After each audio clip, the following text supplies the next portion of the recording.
Hello friends, welcome to NS classes. My name is Neetu. आज हम बात करेंगे क्लास 8 की। और आप सबको पता है कि हम UGC net, HSSC PGT, DSSB, KVS, HTET का जो कॉमन आपका कंप्यूटर साइंस का जो सिलेबस है, मेन जो आपका टीजीटी पीजीटी के लिए, उसका हमने कोर्स स्टार्ट किया हुआ है। और उसके अंदर हम पढ़ रहे हैं ऑपरेटिंग सिस्टम, और ऑपरेटिंग सिस्टम के अंदर हम पढ़ रहे हैं मेमोरी मैनेजमेंट। ठीक है, कल हमने पार्ट 1 डिस्कस किया था मेमोरी मैनेजमेंट का। आज हम डिस्कस करेंगे भाई पार्ट 2। ठीक है, पार्ट 2 करेंगे जिसके अंदर हम non continuous memory location discuss करेंगे, जिसके अंदर हम पेजिंग एंड सेगमेंटेशन हम करने वाले हैं। ठीक है, तो चलिए अपनी आज की जो क्लास है उसको स्टार्ट करते हैं।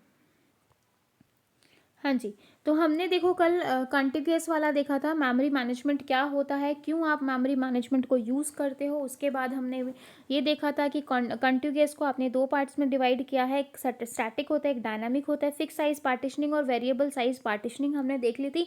इंटरनल फ्रेगमेंटेशन क्या होता है, एक्सटर्नल फ्रेगमेंटेशन क्या होता है।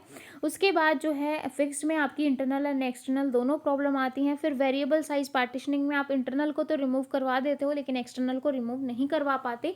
तो एक्सटर्नल को रिमूव करवाने के लिए हम कॉम्पैक्शन का यूज़ करते हैं। ठीक है, कॉम्पैक्शन टेक्निक का यूज़ करते हैं, लेकिन उससे क्या होता है, सीपीयू जो है वो आपका ज़्यादा से ज़्यादा आइडल हो जाता है। ठीक है, और जो हम कतई नहीं चाहते, और ये जो है आपका इनअफिशिएंट मेथड है, कोई अफिशिएंट मेथड नहीं है। ठीक है, तो इसलिए जो है आज हम नॉन कंटिन्यूअस पढ़ेंगे। नॉन कंटिन्यूअस मेमोरी एलोकेशन में आपके दो मेथड होते हैं, एक होता है पेजिंग और एक होता है सेगमेंटेशन। ठीक है, ताकि जो है आप एक्सटर्नल फ्रेगमेंटेशन की प्रॉब्लम को दूर कर सको। अब नॉन कंटिन्यूअस मेमोरी एलोकेशन क्या कहता है, allocation is a memory allocated technique. It allows to store parts of a single process in a non continuous fashion. मतलब ये आपकी एक सिंगल प्रोसेस है। ठीक है, एक सिंगल प्रोसेस है, लेकिन इसके पार्ट्स को अलग अलग जगह पे स्टोर करना है। जैसे एक प्रोसेस 1 का ए पार्ट यहाँ पे स्टोर कर दिया, प्रोसेस 1 का ही बी पार्ट यहाँ पे स्टोर कर दिया। ठीक है, तो मतलब एक ही प्रोसेस के पार्ट्स को अलग अलग जगह पे स्टोर करवाना आपका क्या कहलाता है, नॉन कंटिन्यूअस। ठीक है, लेकिन कंटिन्यूअस में हम ऐसा नहीं करवा पा रहे थे, क्योंकि वहाँ पे अगर एक जगह, जैसे मेरी प्रोसेस 5 MB की है, और अगर 4 MB मेरे पास यहाँ पर अवेलेबल है और 1 MB मेरे पास यहाँ पर अवेलेबल है, तो मैं इसको नहीं दे सकती। क्यों? क्योंकि एक कंटिन्यूअस था, और इसकी वजह से क्या हो रहा था, आपकी मतलब एक्सटर्नल मेमोरी की भी प्रॉब्लम आ रही थी, और आप प्रोसेस को भी जो है, आपके पास जगह होते भी आप उसको स्पेस प्रोवाइड नहीं कर पा रहे थे। ठीक है, तो इसलिए जो है आज हम पढ़ेंगे नॉन कंटिन्यूअस। तो the different part of the same process can be stored at different place in the main memory. जो डिफरेंट पार्ट होते हैं ना सेम प्रोसेस के, वो स्टोर्ड होते हैं different place in the main memory. अब देखो भाई, ये आपका नॉन कंटिन्यूअस है, जिसको आपने पेजिंग और सेगमेंटेशन में डिवाइड किया है। और जैसा कि मैंने कहा कि पेजिंग और सेगमेंटेशन हम पढ़ेंगे आज। ठीक है, तो अब देखो पेजिंग क्या होता है। क्या होता है पेजिंग? पेजिंग एक स्टोरेज मैकेनिज्म है, जिसमें जो ऑपरेटिंग सिस्टम है वो अलाउ करता है कि secondary storage into main memory from the pages. मतलब ये आपका सेकेंडरी स्टोरेज मेमोरी है, ये आपकी मेन मेमोरी है, और यहाँ पर आप इसको क्या कर सको, पेजेस में स्टोर कर सको। ठीक है, ताकि जो प्रोसेस आए तो आप अलग अलग उसको जो है पेजेस की फॉर्म में स्टोर करवा सको। In the paging method the main memory is divided into small fix size block. Main जो पेजिंग होता है ना, उसमें जो है आप, जो ये ब्लॉक है, मतलब इस तरीके से आपकी ये ब्लॉक है, एक सेकेंड भाई, इस तरीके से ब्लॉक है, इसको आप फिक्स साइज में डिवाइड कर दो। ठीक है, और सेगमेंटेशन में क्या होता है, ये जो ब्लॉक होते हैं वो फिक्स साइज में नहीं होते, वेरिएबल में होते हैं। ठीक है, वेरिएबल में होते हैं, इसलिए पेजिंग के अंदर इंटरनल फ्रेगमेंटेशन की प्रॉब्लम होती है, सेगमेंटेशन के अंदर एक्सटर्नल फ्रेगमेंटेशन की प्रॉब्लम होती है। ठीक है, थोड़ा सा ये अभी मैं यहाँ पे बता दिया ताकि आपको अच्छे से समझ में आ सके। आगे तो डिटेल में हम करेंगे ही। तो यहाँ पे देखो, फिजिकल मेमोरी, जो आपकी मेन मेमोरी होती है ना, मेन मेमोरी को आप डिवाइड करते हो फ्रेम के अंदर। जो आपकी मेन मेमोरी है, आप उसको फ्रेम्स में डिवाइड करोगे। किस में डिवाइड करोगे? फ्रेम में। ठीक है, और जो आपकी सेकेंडरी मेमोरी है, जो सेकेंडरी मेमोरी है, उसको आप डिवाइड करते हो पेजिंग में। यानी कि जो आपकी लॉजिकल मेमोरी है ना, उसको आप डिवाइड करोगे, लॉजिकल एड्रेस को डिवाइड करोगे पेजेस के अंदर, यानी कि सेकेंडरी मेमोरी को डिवाइड करोगे पेजेस में। क्वेश्चन आता है भाई, जो आपकी सेकेंडरी मेमोरी है, लॉजिकल एड्रेस है, आप उसको किस में डिवाइड करते हो, फ्रेम या पेजेस? तो पेजेस में डिवाइड करोगे। जो आपकी फिजिकल मेमोरी है, फिजिकल एड्रेस है, उसको आप डिवाइड करोगे फ्रेम के अंदर। क्लियर है? The size of frame should be kept on the same. जो आपका साइज है फ्रेम का, और जो आपका पेज का साइज है, वो सेम होना चाहिए। As a frame maximum utilisation of main memory to avoid external fragmentation. तो पेजिंग के अंदर में एक्सटर्नल फ्रेगमेंटेशन को तो दूर कर देते हैं, लेकिन इंटरनल फ्रेगमेंटेशन की प्रॉब्लम जो है वो आती है। क्वेश्चन आता है कि पेजिंग के अंदर कौन सी फ्रेगमेंटेशन होती है, तो इंटरनल फ्रेगमेंटेशन रहती है। ठीक है, और जो आपका सेगमेंटेशन है, वहाँ पर आप इंटरनल फ्रेगमेंटेशन को दूर कर देते हो, लेकिन एक्सटर्नल फ्रेगमेंटेशन की वहाँ पर प्रॉब्लम आ जाती है। ठीक है, क्लियर है भाई? Paging is use to faster access to data and it is logical concept. Paging से जो है आप फास्ट जो है डेटा को असेस कर पा रहे हो, सीपीयू जो है आप ज़्यादा से ज़्यादा यूज़ कर पा रहे हो, सीपीयू को मैक्सिमम यूटिलाइजेशन कर पा रहे हो। लेकिन अगर आप कॉम्पेक्शन टेक्निक यूज़ कर रहे थे तो वहाँ पर आपका सीपीयू जो था वो आइडल रह रहा था। ठीक है, क्लियर है भाई? हाँ जी, आगे देखो। For example if the main memory size है 16 KB, मेन मेमोरी का जो साइज़ है वो 16 KB है और फ्रेम का साइज़ जो है वो 1 KB है, तो main memory will be divided into the collection of 16 frame in 1 KB। मतलब मेन मेमोरी का साइज़ 16 KB है और आपका जो फ्रेम का साइज़ है वो 1 KB है, तो आप 16 जो है ब्लॉक बना दोगे 1 KB के, कहाँ पर भी मेन मेमोरी के अंदर। ठीक है, there are 4 separate process in the system A1 A2 A3 A4 4 KB। मतलब जो आपकी 4 प्रोसेस हैं भाई, A1 A2 A3, और हर एक का साइज जो है वो 4 KB है। ठीक है, और पेजेस जो हैं वो भी डिवाइड है 1 KB में। जैसा कि मैंने कहा कि फ्रेम का साइज और पेज का साइज जो है वो बराबर होता है। At the beginning of the process all the frame remain empty. मतलब बिगिनिंग में जो प्रोसेस के जितने भी फ्रेम्स हैं वो क्या हैं भाई, खाली पड़े हैं, एम्प्टी हैं, so that all the pages of the process will get stored in the continuous way. तो जो ऑल जितने भी पेजेस हैं वो क्या है, कॉन्टिन्यूअस वे में हमने उसको क्या कर दिया भाई, एलोकेट करवा दिया। जैसे पहले मैंने 4 ब्लॉक A1 को दे दिए, फिर मैंने 4 ब्लॉक A2 को दे दिए 4 KB के, फिर मैंने 4 ब्लॉक A3 को दे दिए, फिर मैंने A4 को दे दिए, क्योंकि ये खाली पड़ा था तो सोचा सारे प्रोसेस को एक एक जगह पे इकट्ठा कर दूँ, डिफरेंट डिफरेंट जगह पे करने की बजाय। ठीक है, तो ये समझ में आया? ये आपका फ्रेम है, हर एक फ्रेम का साइज जो है 1 KB के बराबर है। फ्रेम का साइज और पेज का साइज जो है वो बराबर होता है, और आपके पास 4 प्रोसेस हैं जो कि हर एक प्रोसेस का साइज 4 KB है। तो मैंने सबको जो है ये क्या कर दिया, मेमोरी जो है एलोकेट करवा दी। अब देखो क्या हुआ। अब सपोज करो आपकी A1 और A3 या फिर A1 या A4 या A1 या A2 जो है कंप्लीट हो चुकी हैं। ठीक है, तो क्या करोगे? अब देखो यहाँ पर सपोज करो आपका, you can see A2 and A4 are move the waiting state after some time. मतलब वेटिंग स्टेट में चली गई कि भाई आईओ ऑपरेशन को यूज़ करने चली गई। ठीक है, अब जो है आपके पास एक और प्रोसेस आई A5 जो कि 8 KB की थी। तो आप क्या करोगे? देखो अगर कंटिन्यूअस होता तो यहाँ पर आपकी प्रॉब्लम आती, कौन सी प्रॉब्लम आती भाई, एक्सटर्नल फ्रेगमेंटेशन की। भाई हम दे नहीं पाते क्योंकि 4 KB मेरे पास यहाँ पर खाली थी और 4 KB मेरे पास यहाँ पर खाली थी, मतलब नॉन कंटिन्यूअस फैशन में थी। तो यहाँ पर क्या हुआ, हमने क्या किया, एक ही प्रोसेस को मतलब 4 KB यहाँ पर दे दी और 4 KB यहाँ पर दे दी। ठीक है, ये इसलिए हम नॉन कंटिन्यूअस में क्या होता है कि एक ही प्रोसेस को हम अलग अलग जगह भी रख सकते हैं। मतलब ये पूरी प्रोसेस इकट्ठी थी, इकट्ठा एक जगह स्टोर ना करने की बजाय मैंने इसको क्या किया, थोड़ी थोड़ी जगह जो है 2 जगह दे दी कि भाई तू थोड़ा सा यहाँ रुक जा, थोड़ा सा वहाँ रुक जा। ठीक है, समझ में आया? तो यही होता है आपका पेजिंग के अंदर कंसेप्ट। क्लियर है? हाँ जी, अब देखो पेजिंग क्या होता है। Paging fix size partitioning scheme है। पेजिंग में सेकेंडरी मेमोरी और main memory divide into fix size partitioning. मतलब पेजिंग के अंदर जो आपका सेकेंडरी मेमोरी है और मेन मेमोरी है वो फिक्स साइज में जो है डिवाइडेड है। सेकेंडरी मेमोरी जो डिवाइडेड है आप उसको पेजेस कहोगे, और जो आपकी मेन मेमोरी डिवाइडेड है उसको आप फ्रेम्स कहोगे। The partition of secondary memory is called pages, और जो पार्टीशन होते हैं फ्रेम्स के मतलब मेन मेमोरी के उसको फ्रेम कहोगे, सेकेंडरी मेमोरी के पार्टीशन को पेजेस कहोगे। क्लियर है भाई? मेक माइंड आपकी क्लियर में बिल्कुल क्लियरिटी होनी चाहिए, क्रिस्टल क्लियर होना चाहिए कि भाई क्योंकि क्वेश्चन बार बार आता है, मेन मेमोरी को डिवाइड करो तो वो आपके फ्रेम्स होते हैं, सेकेंडरी मेमोरी को डिवाइड करो तो पेजेस होते हैं। ठीक है, ओके, कई बार रिपीट हो चुका है तो याद भी हो गया होगा। डायग्राम से और ज़्यादा क्लियर होगा कि main memory divided is frame और जो secondary memory divided in pages, और इसका साइज और इसका साइज जो है वो बराबर होगा। फ्रेम अगर ये 2 KB का है तो ये भी 2 KB का होगा, अगर ये 1 KB का तो वो भी 1 KB का होगा। ठीक है, सारे के सारे फिक्स साइज है, मतलब ये 2 KB का तो ये भी 2, ये भी 2, ये भी 2। ठीक है, क्लियर है? हाँ जी, अब देखो each process is divided into parts of where size of each part is same page size. The size of the last part may be less than the page size. ठीक है, the pages of the process are stored in the frame of the main memory depending upon their availability. अब example देखो भैया, आपके पास जो है 4 pages हैं P0 P1 P2 P3 depending upon the availability, then pages may be stored in the main memory frames in non continuous fashion as shown. हाँ जी, advantage देखो भैया, एडवांटेज क्या होगी पेजिंग की। ठीक है। पेजिंग की एडवांटेज क्या होगी? Advantage of paging method, easy to use होता है memory management algorithm, external fragmentation नहीं होती, एक्सटर्नल खत्म कर दिया, स्वापिंग इजी होती है, इक्वल साइज पेजेस और फ्रेम के अंदर भाई फ्रेम का साइज भी सेम है, पेजेस का साइज भी सेम है, तो आप जो है स्वापिंग जो है बहुत ईजिली कर पा रहे हो। अब देखो डिसएडवांटेज क्या होंगी भाई, एडवांटेज है तो डिसएडवांटेज भी होंगी। इंटरनल फ्रेगमेंटेशन क्या हो गया, मतलब यहाँ पर प्रॉब्लम आ गई। Complex memory management, page table consume additional memory, अगर आप पेज टेबल बना रहे हो तो आपका जो एडिशनल मेमोरी आपको यहाँ पर खर्च करनी पड़ेगी।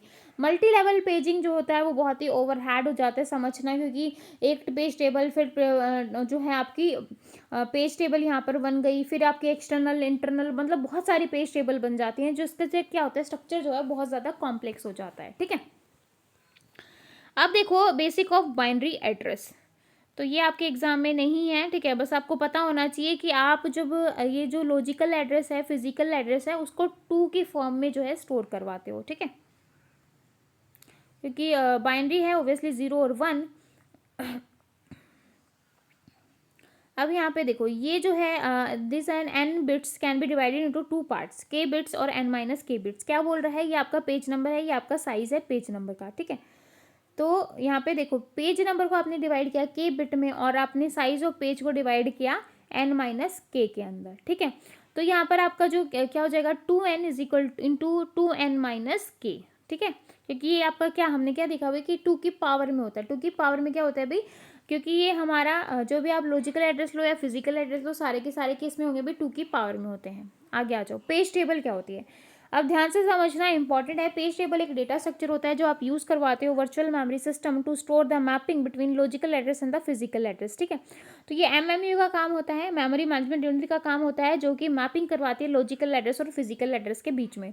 लॉजिकल एड्रेस जो होता है वो जनरेट किया जाता है सीपीयू के थ्रू, और जो आपका फिजिकल एड्रेस है वो जनरेट किया जाता है फिजिकल मेमोरी यानी कि मेन मेमोरी के थ्रू। ठीक है, करेक्टरिस्टिक्स क्या होंगी, number of entries in page table is equal to number of pages in which the process is divided. Page table base register contain the base address of the page table। जो PTBR, जो PTBR है, इसी से हमें पता चलता है कि जो आपका पेजेस है वो कहाँ पर स्टोर है, बेस टेबल के अंदर। ठीक है, तो पेज टेबल बेस रजिस्टर जो होता है वो कंटेन करता है, क्या कंटेन करता है, बेस एड्रेस कंटेन करता है, किसका, पेज टेबल का। तो ये पेज टेबल है और उसका बेस एड्रेस स्टोर रहता है PTBR के अंदर। तो यहाँ से हम बेस एड्रेस देखते हैं और हम जाते हैं कहाँ पर भी, पेज टेबल के अंदर। ठीक है, each process has its own independent page table. हर एक प्रोसेस की अपनी इंडिपेंडेंट पेज टेबल होती है, जो कि हमने प्रोसेस मैनेजमेंट के अंदर भी देखा था, और इसके अंदर जो हर एक जो पेज टेबल होती है उसमें क्या क्या होता है वो भी हम देख चुके हैं। ठीक है, अब देखो वर्किंग किस तरीके से है। ये आपकी जो है ऑब्टेनिंग फ्रेम नंबर यूजिंग, ये आपका पेज टेबल बेस रजिस्टर है, जहाँ पर आपका बेस एड्रेस स्टोर है, किसका, पेज टेबल का। ठीक है, ये आपका पेज टेबल है और यहाँ पर जो है इस बेस एड्रेस स्टोर है, जिससे हमें पता चलता है कि कहाँ पर आपका स्टोर है। यहाँ पर ये आपकी फ्रेम नंबर है, ये आपका रेफरेंस पेज नंबर है। ठीक है, तो इस तरीके से आपकी वर्किंग होती है। अब देखो page table base register provide the base address of the page table. जो बेस टेबल बेस रजिस्टर वो प्रोवाइड क्या करता है भाई, बेस एड्रेस प्रोवाइड करता है, किसका, पेज टेबल का। The base address of the page table is added with the page number. जो आपका बेस एड्रेस है वो क्या होता है भाई, आपका पेज टेबल जो है ऐड करता है page number reference bye the CPU, जो कि सीपीयू के थ्रू रेफरेंस किया गया है। ठीक है, it gives the entry of page table containing the frame number which referenced page is stored. ठीक है, अब देखो the image given below consider. Physical address जो होते हैं वो एम वर्ड्स हो गए, लॉजिकल एड्रेस जो है वो आपका एल हो गया, पेज साइज जो है वो पी वर्ड्स में हो गए, फिजिकल एड्रेस जो होता है वो एम जो है किसकी उसमें होगा भाई, एम बिट्स में हो जाएगा, लॉजिकल एड्रेस एल बिट्स में हो जाएगा, और पेज ऑफसेट जो है वो आपके ये हो जाएंगे। ठीक है, हाँ जी, अब देखो ये आपके जो हैं ये आपके फ्रेम नंबर हैं, और मैंने आपको बताया था ये आपका फ्रेम ऑफसेट है, ये आपके फ्रेम नंबर है। ठीक है, ये आपका फिजिकल एड्रेस है, ये आपका लॉजिकल एड्रेस है। ठीक है, लॉजिकल एड्रेस को एल से डिनोट करते हो, फ्रेम ऑफसेट को पी से करोगे। ठीक है, ये सारी चीज़ें हम कर चुके हैं। इसके बाद देखो भाई ये तो आपके एग्जाम में इतना ज़्यादा इम्पोर्टेंट नहीं है। अब देखो page table entry, page table entry जो है काफ़ी इंपॉर्टेंट है, देख लेना। आपको समझ में आएगा। A page table entry contain several information about the page, मतलब पेज के बारे में जो है काफ़ी सारी इन्फॉर्मेशन रखती है भी पेज टेबल की entry. The information contain in the page table entry varies from the operating system to the operating system. क्या कर रहा है कि यहाँ पे जो इन्फॉर्मेशन है ना वो ऑपरेटिंग सिस्टम से ऑपरेटिंग सिस्टम के थ्रू जा रही है। The most important information in a page table entry is a frame number. In general each entry of a page table contain the following information. क्या क्या इन्फॉर्मेशन होंगी, देखो भाई इंपॉर्टेंट है, कई बार एग्जाम में क्वेश्चन आ जाता है। पेज टेबल एंट्री फॉर्मेट में जो कंपलसरी फील्ड है वो कौन सी होती है, frame number. Without frame number आप कुछ भी नहीं कर सकते जब तक आपको फ्रेम नंबर नहीं पता। तो ये जो है वो आपकी कंपलसरी फील्ड है। बाकी ऑप्शनल में प्रेजेंट है, अब्सेंट है, प्रोटेक्शन, रेफरेंस क्या है, कैशिंग क्या है, डर्टी बिट क्या है, कई बार एग्जाम में क्वेश्चन आ जाता है। तो सभी को डिटेल में देखेंगे, लेकिन आपको ये पता होना चाहिए ये जो है ये आपके ऑप्शनल बिट है। दैट इज 1 2 3 4 5 ऑप्शनल है और एक आपकी क्या है, कंपलसरी है। तो कंपलसरी फील्ड कौन सी होगी, फ्रेम नंबर। ऑप्शनल कौन सी होगी, present, absent, protection, reference, caching और डर्टी बिट। ठीक है, अब देखो फ्रेम नंबर क्या होता है। Frame number specify the frame where the page is stored in the main memory. The number of bits in the frame number depend on the number of frame in the main memory. ठीक है, तो frame number specify करता है frame where the page, जहां पर आपका page stored है main memory के अंदर। The number of bits in frame number depend on the number of frame. ठीक है, प्रेजेंट और अब्सेंट बिट क्या होती है, the bit is also sometime called as a valid और इनवैलिड बिट। जो बिट होती है वो समटाइम वैलिड और इनवैलिड होती है। जो बिट स्पेसिफाई करता है प्रेजेंट है मेन मेमोरी के अंदर या नहीं है। अगर प्रेजेंट है तो आप 1 से डिनोट करोगे, अदरवाइज आप उसको किससे डिनोट करोगे भाई, 0 से। अब देखो नोट, देखो यहाँ पर if required page is not present, अगर आपका पेज जो है वो मेन मेमोरी में नहीं है, ठीक है, तो आप उसको क्या कहते हो, पेज फॉल्ट कहते हो। एग्जाम में कई बार क्वेश्चन आता है भाई पेज फॉल्ट क्या होता है। ठीक है, page fault require page initialization. Required page has to be initialized या fetched from the secondary memory and brought into the main memory. ठीक है, जो आपका जो आपने पेज रिक्वायर किया, जिस पेज की आपने डिमांड की है, उसको आप सेकेंडरी मेमोरी से उठा के कहाँ पर लेकर आते हो, मेन मेमोरी के अंदर लेकर आते हो। क्लियर है। अब देखो प्रोटेक्शन बिट क्या होती है। This bit also sometime called read और write bit. This bit is concern with page protection. It specify the permission to perform read and write operation on the page. If only read operation is allowed to be performed and no writing is allowed, then this bit is said to be 0. If both read and write operation are allowed to be performed, then this bit is said to be 1. Reference bit क्या होती है, reference bit specify whether that page has been referenced in last clock cycle और not. ठीक है, कि मतलब जो page reference है, ये जो रेफरेंस है ना, ये आपने अभी हम पेज रिप्लेसमेंट एल्गोरिथम पढ़ेंगे ना, तो वहाँ पर हम इसको देखेंगे। ठीक है, तो यहाँ पर क्या हो रहा है कि कौन सा पेज आपका रेफरेंस किया गया है, कौन सा नहीं किया गया है, वो यहाँ पर चेक करते हैं कि रिसेंटली में कौन सा हुआ है। तो यहाँ पर आप LRU का यूज़ करो, लिस्ट रिसेंटली जो है आपका कौन सा पेज यूज़ हुआ है। अगर बिट सेट अगर 0 है 1 है तो इस तरीके से हम सेट कर देते हैं। लिस्ट में हुआ है तो हम 1 कर देंगे, अदरवाइज 0 कर देंगे। ठीक है, तो रेफरेंस बिट जो होता है वो यूजफुल है पेज रिप्लेसमेंट पॉलिसी के अंदर। ये not been referenced recently consider as a good candidate of page replacement LRU page replacement policy. ठीक है, तो यहाँ पर रेफरेंस जो होता है वो आपका यूज़ किया जाता है पेज रिप्लेसमेंट एल्गोरिथम के अंदर। ठीक है, अब देखो कैशिंग अनेबल्ड और डिसेबल्ड क्या होता है। तो कैशिंग दिस बिट अनेबल और disable caching of a page whenever freshness in data is required, then caching is disabled using this bit. If caching of page is disabled then this bit is set to be 1, otherwise 0। ठीक है, dirty bit क्या होती है, dirty bit को आप modify bit भी कहते हो। This bit specify whether that page has been modified और not. If the page has been modified then this bit is set to be 1, otherwise 0। ठीक है, तो ये आपकी डर्टी बिट होती है। डर्टी बिट को आप क्या कहते हो, अगर पेज आपका मॉडिफाइड है, मतलब मॉडिफाइड बिट भी कहते हो, मॉडिफाइड है तो आप 1 करोगे, अदरवाइज क्या करोगे भाई, 0 करोगे। ठीक है, हाँ जी, अब नोट देख लो भाई, ये जो नोट मैंने जहाँ पर भी लिखा है ये इंपॉर्टेंट है, थोड़ा ध्यान से समझा करो। Before replacing the modified page some other page it has been written back in the secondary memory to avoid losing the data. Dirty bit have to avoid unnecessary write. जो डर्टी बिट होती है वो avoid करती है unnecessary write को। This is because if the page is not modified then it can be directly replaced by the another page without any need of writing it back to the disk. ठीक है, अब देखो multi level paging क्या होती है, जैसा कि मैंने अभी जब हमने पेजिंग की डिसएडवांटेज पढ़ी थी यानी कि लिमिटेशन पढ़ी थी, तो वहाँ पे मैंने आपको बताया था कि मल्टी लेवल जो होता है वो बहुत ओवरहेड हो जाता है। क्यों? क्योंकि आप यहाँ पर स्ट्रक्चर देख के भी समझ पा रहे होगे कि ये में आपकी मेन मेमोरी है, और यहाँ पर देखो मेन मेमोरी में आपकी बहुत सारी पेज टेबल क्रिएट हो गई हैं। आपकी इनर पेज टेबल, ये आपकी आउटर है, फिर आउटर 2 है, और भी बहुत सारी। अब ये जो बेस टेबल, बेस रजिस्टर है, वो पहले यहाँ पर जाएगा, फिर यहाँ से यहाँ पर जाएगा, यहाँ से यहाँ पर जाएगा, और यहाँ से जो है फिर यहाँ पर जाएगा। ठीक है, तो इस तरीके से जो मतलब जब आप बार बार पेज को ढूंढोगे, उसका रेफरेंस दोगे, तो बहुत क्या हो जाएगा, डिफिकल्ट हो जाएगा। ठीक है, तो इसलिए जो ये आपका क्या होता है, कॉम्प्लेक्स हो जाता है, मल्टी लेवल पेजिंग जो होता है वो ओवरहेड हो जाता है। ठीक है, हाँ जी, अब क्वेश्चन देख लेते हैं थोड़े से। ठीक है, क्योंकि पढ़ लिया है तो समझ में भी आया होगा कि भाई क्या है। Physical memory is broken into fix size. Physical memory क्या होती है, आपकी मेन मेमोरी होती है, और मेन मेमोरी को आप जो है डिवाइड करते हो किसके अंदर, फ्रेम्स के अंदर। ठीक है,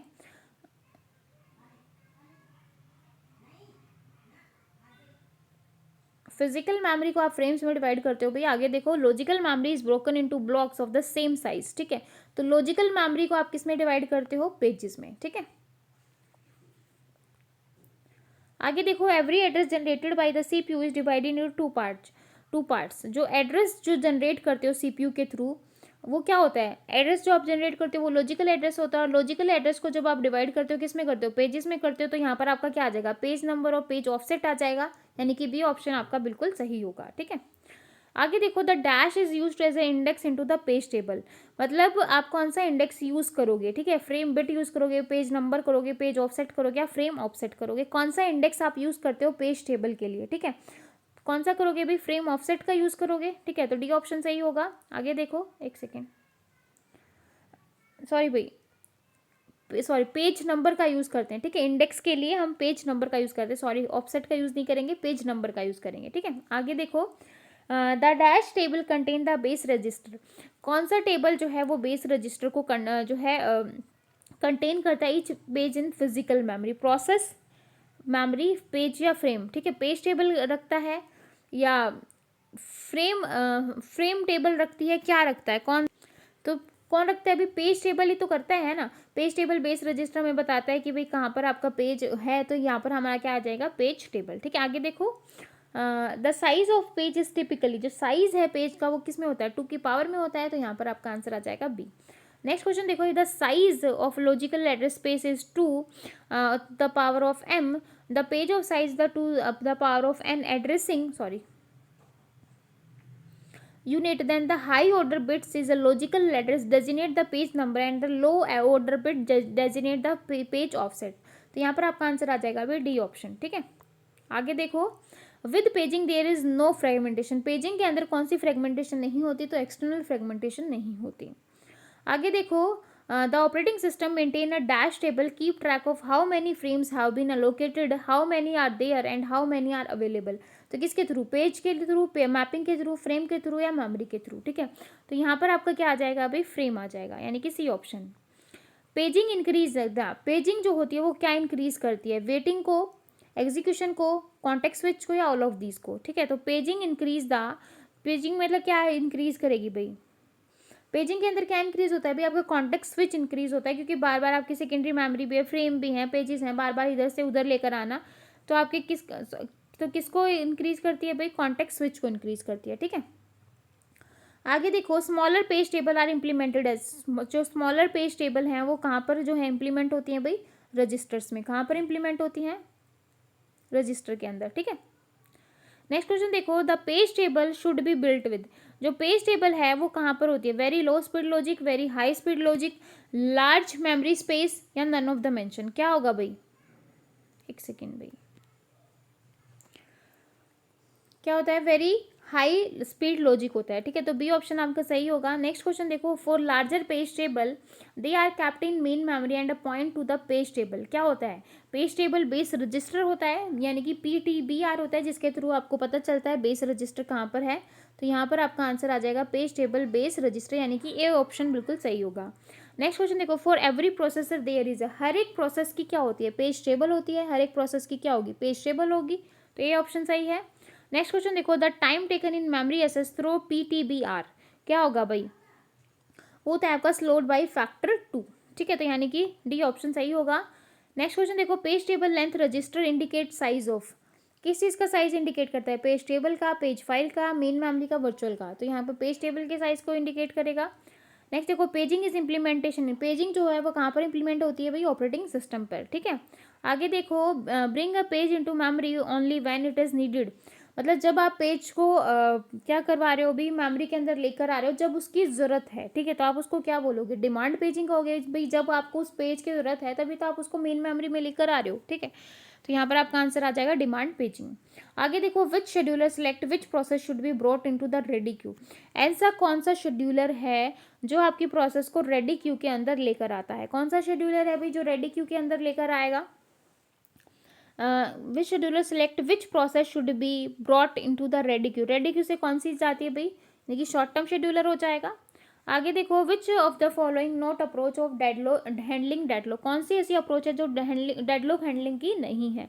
तो डेडलॉक प्रिवेंशन होता है, डेडलॉक अवॉइडनेस होता है, डिटेक्ट एंड रिकवरी होता है, लेकिन वर्चुअल मेमोरी नहीं होता, ठीक है। वर्चुअल मेमोरी जो होती है एक तरीके का जो है आपकी लॉजिकल मेमोरी को ही आप क्या बोलते हो? वर्चुअल मेमोरी, ठीक है। आगे देखो, divide logical memory into blocks, आपने क्या किया? लॉजिकल मेमोरी को ब्लॉक्स में डिवाइड कर दिया with the same size as a frame are called pages, ठीक है। Which memory allocation policy allocate the largest hole in the process, largest hole किस में होता है भाई? वर्स्ट फिट के अंदर होता है। आगे देखो, when there is enough memory to fit a process in memory but the space is not contiguous, space जो है वो आपको contiguous नहीं है, तो कौन सा जो है आप क्या यूज़ करोगे? Internal fragmentation, virtual, external fragmentation. तो यहाँ पर आपकी प्रॉब्लम होगी भाई एक्सटर्नल फ्रेगमेंटेशन की। नेक्स्ट क्वेश्चन देखो, piece of code that only one thread can execute at a time, एक ही थ्रेड एक टाइम पे एग्जीक्यूट होता है तो आप उसको बोलते हो mutual exclusion. When a thread wait indefinitely from some resources but the other threads are actually using it is called, क्या बोलोगे भाई? आप एक थ्रेड का वेट कर रहे हो इनडेफिनेटली काफ़ी टाइम से फॉर सम रिसोर्सेज, ठीक है, लेकिन दूसरे रिसोर्सेज क्या हो रहे हैं भाई? एग्जीक्यूट हो रहे हैं, तो उस टाइम पे जो आपके जो पहले वाला थ्रेड है वो कहाँ पर हो जाएगा भाई? स्टारवेशन के अंदर, ठीक है। हाँ जी, अब देखो ड्रॉबैक्स ऑफ पेजिंग, पेजिंग की ड्रॉबैक्स क्या है? क्या होंगी? Size of page table can be very big and therefore it waste of main memory, जो साइज है पेज टेबल का वो क्या होगा? बहुत ज़्यादा होगा और आपका जो मेमोरी का जो टाइम है वो वेस्ट हो जाएगा। CPU will take more time to read a single word from the main memory, जो सीपीयू है वो क्या करेगा? एक टाइम पे एक ही सिंगल वर्ड को क्या करेगा? रीड करवाएगा, ठीक है। तो ये क्या है भाई? आपकी ड्रॉबैक्स हैं। अब देखो, how to decrease page table size, page table के साइज को किस तरीके से डिक्रीज कर सकते हो? ये आपके एग्जाम में नहीं आएगा, मतलब इतना ज़्यादा। अब देखो, लोकेलिटी ऑफ रेफरेंस क्या होता है? इंपॉर्टेंट है भाई, लोकेलिटी ऑफ रेफरेंस कई बार डेफिनेशन आ जाती है। तो operating system the concept of locality of reference states that instead of loading the entire process in the main memory, मतलब मेन मेमोरी में आप एंटायर प्रोसेस को क्या करवा दो? लोड करवा दो, ठीक है। Only those number of pages in the main memory that are frequently accessed by the CPU, and along with that, the operating system can also load only those page table entries which are corresponding to those many pages, ठीक है। हाँ जी, अब देखो, translation look side buffer in paging, TLB क्या होता है? TLB आपकी क्या होती है भाई? टीएलबी आपका जो है कि जो आपका मेमोरी का जो साइज़ है वो ज़्यादा होगा, क्योंकि यहाँ पर हम जो पेज है उसको ढूंढ रहे हैं, ठीक है। तो ट्रांसलेशन लुक असाइड बफर, एक तो इसकी फुल फॉर्म आ सकती है एग्जाम में, तो आपको पता होना चाहिए ट्रांसलेशन लुक साइड बफर, ठीक है। पहला क्वेश्चन यही बन गया। Can be defined as memory cache with can be use to reduce the time taken access the page table again and again, बार बार आप पेज टेबल को असेस करवा रहे हो तो उसके साइज को कम करवाने के लिए हम टीएलबी का यूज़ करते हैं। If the memory cache which is closer to the CPU, अगर मेमोरी कैशे आपके सीपीयू के क्लोजर है तो time taken CPU to access TLB is lesser than, मतलब टीएलबी को असेस करने में जो टाइम है वो कम लगेगा than that taken to access main memory. In other words we can say that TLB is faster and smaller than the main memory but cheaper and bigger than the register. TLB follows the concept of locality of reference, which means that it contain only the entries of those many pages and frequently accessed by the CPU, ठीक है। तो यहाँ पर आप देखो भाई, ध्यान से समझना इस चीज़ को, ये आपका सीपीयू है, ठीक है, और सीपीयू से कौन सा एड्रेस जनरेट करता है? लॉजिकल। अब देखो यहाँ पर ये आपका टीएलबी है, ठीक है, ये आपका टीएलबी, अगर टीएलबी सीपीयू के पास है तो मतलब अगर यहाँ पर पेज है तो बहुत अच्छा है, ठीक है। अगर यहाँ पर पेज नहीं, अगर यहाँ पे पेज ढूंढेगा, फिर क्या करेगा ये मेन मेमोरी में देखेगा, ठीक है। अगर मिस हो जाता है तो फिर हम कहाँ पर जाएंगे, सेकेंडरी मेमोरी में देखेंगे, ठीक है। मतलब पहले पेज टेबल में देखेगा, फिर हम क्या देखेंगे, मेन मेमोरी के अंदर देखेंगे। तो इस तरीके से जो है असेस होता है यहाँ पर। ये जो आपका टैग है, हम उसको दो पार्ट्स में डिवाइड करते हैं। एक होता है आपका पेज नंबर और एक होता है आपका पेज आईडी।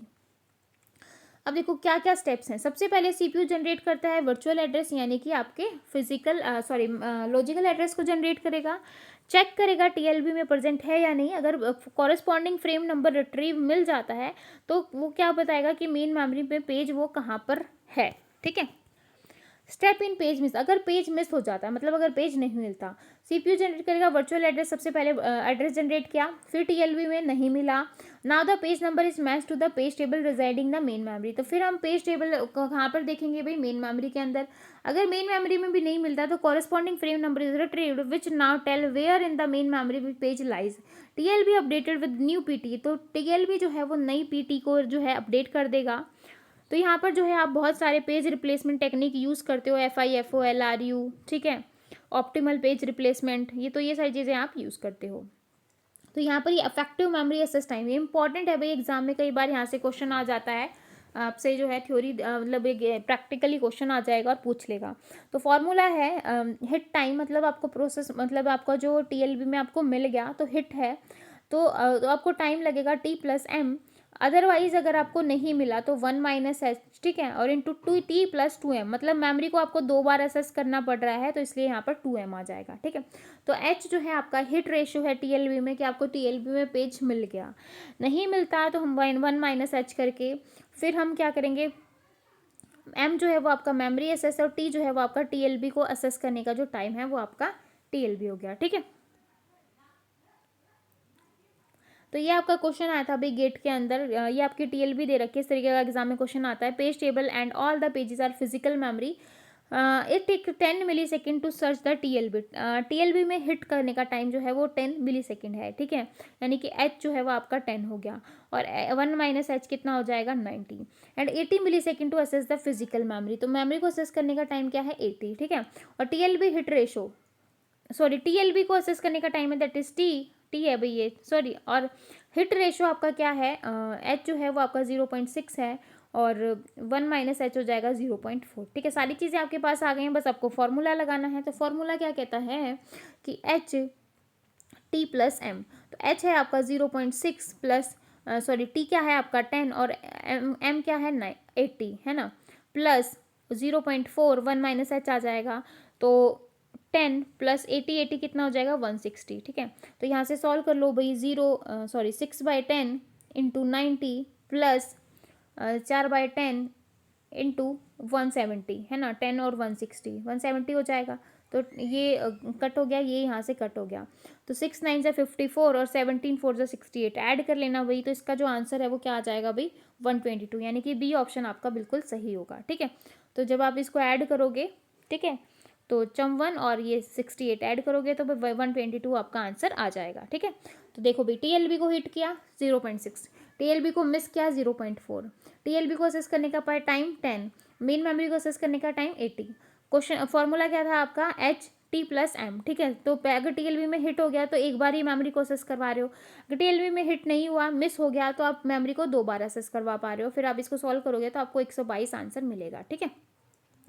आगे देखो डिमांड पेजिंग। डिमांड पेजिंग क्या होता है, डिमांड पेजिंग वो होता है कि जब आप किसी पेज की डिमांड करो और वो आपको मेमोरी में मिल जाए, ठीक है।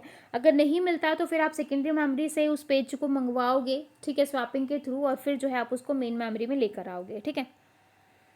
Whenever any page is referred to the first time in the main memory, then the page will be found in the secondary memory. After that, meet may not present in the main memory. अगर आपको वो main memory में नहीं मिलता तो आप उसको क्या बोलते हो, पेज फॉल्ट कहते हो, ठीक है। तो पेज फॉल्ट आपका क्या होता है, पेज फॉल्ट आपका वो होता है जब आपको पेज जो है वो मेन मेमोरी में नहीं मिलता, ठीक है, मतलब मेन मेमोरी में प्रेजेंट नहीं रहता, तो वो आपका पेज फॉल्ट हो जाएगा। अगर वो आपको जो है नहीं मिलता तो आप उसको बोलते हो पेज मिस हो गया, अगर मिल जाता है तो आप उसको बोलते हो हिट हो गया, ठीक है।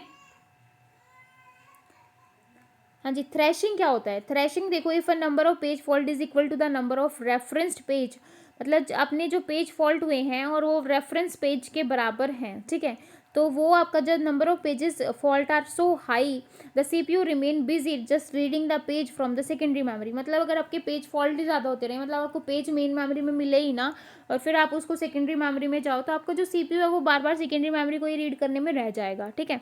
तो यहाँ पर जो है आपकी किसकी प्रॉब्लम आती है, थ्रैशिंग की। Secondary memory then effective access time will be the time taken by the CPU to read one word from the secondary memory, it will be so high, ठीक है।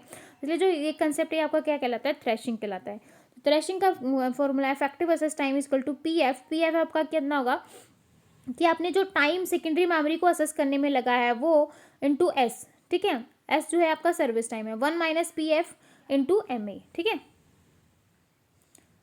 अब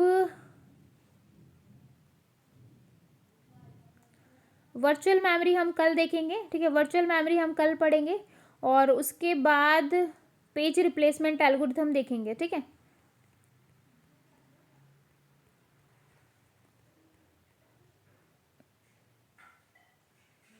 तो वर्चुअल मेमोरी हम कल पढ़ेंगे भाई, वर्चुअल मेमोरी पढ़ेंगे, इसके बेस पे क्वेश्चन देखेंगे, फिर हम पेज रिप्लेसमेंट एल्गोरिथम स्टार्ट करेंगे, ठीक है। तो आई होप आपको आज की क्लास अच्छी लगी होगी। लगी है तो फटाफट चैनल को लाइक कर दो, शेयर कर दो, ज़्यादा से ज़्यादा सब्सक्राइब कर दो।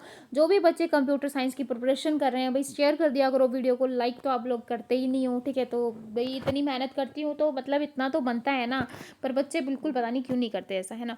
तो फिर मिलेंगे नई वीडियो के साथ, मतलब कल मिलेंगे, है ना, मेमोरी मैनेजमेंट का थर्ड पार्ट लेकर। तब तक के लिए बाय एंड थैंक यू।